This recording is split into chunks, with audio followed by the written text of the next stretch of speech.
Cebu City winasak at inanod ng bagyo ang maraming bahay sa Barangay Bakayan. Nanlulumo ngayon ang ilang residente dahil ni isang damit wala silang naisalba. Para bigyan nga tayo ng update live mula sa Cebu City, nasa frontline ng balitang yan si Dave Abuel. Dave, kamusta na ba ang mga residente dyan? Kasunod nga na pagnanalasa ng bagyong Tino. Nikki, pinasok natin ngayong araw ang Sitio Common dito sa Cebu City na matinding binaha noong kasagsagan ng bagyong Tino. Nanlulumo ang mga residente sa epekto ng bagyo. Ilan kasi sa mga bahay nila ang winasak at inanod ng tubig. Mga wasak na bahay at mga naiwang debris mula sa matinding baha ang sumalubong sa mga residente ng Sitio Common. Natibag na ang mga pader. Ang ilang bahay halos wala ng bakas na naiwan. Kasamang inanod ng baha. Ang mga residente nagpapakatatag. Yan ay kahit parang bulang nawala ang kanilang tirahan malapit sa ilog. Wala na rin ang mga gamit sa bahay.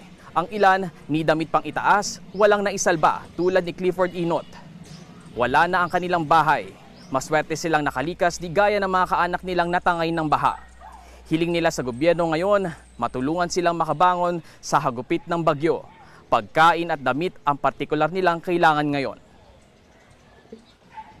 Nikki, ayon sa opisyal ng Barangay Bakayan, 13 na yung bilang ng mga namatay dito pa lamang sa kanilang lugar. Nasa punerarya ang mga labi ng mga ito at posibleng iburol sa gym ng barangay ngayong tanghali o kaya mamayang hapon. Ayon pa sa mga otoridad, posibleng madagdagan ang bilang na yan dahil meron pang 4 na hinahanap. Nikki. Dave, kamusta naman ang sitwasyon sa kuryente at sa tubig? Meron din bang steady na supply dyan ng mga relief goods?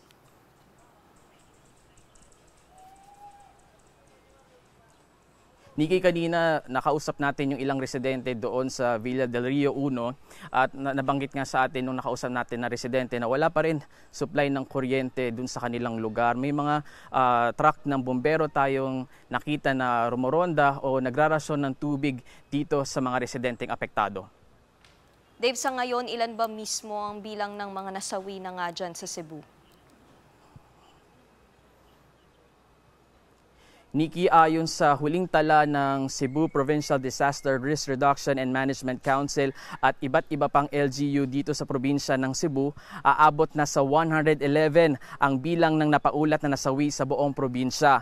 Pinakamarami raw dyan ay sa Liloan at sinundan ng Compostela, Mandaue City at sumunod ay dito sa Cebu City. Patuloy ang verification na ginagawa dyan sa datos na yan ng PDRRMC. Yan muna ang latest balik sa iyo, Nikki. Yan ang Express Report ni Dave Abuel live mula sa Cebu City. Mga kapatid, Nikki de Guzman po. Para sa pasada ng mga rumaratsyadang balita, mag-follow at mag-subscribe na sa social media pages ng News 5.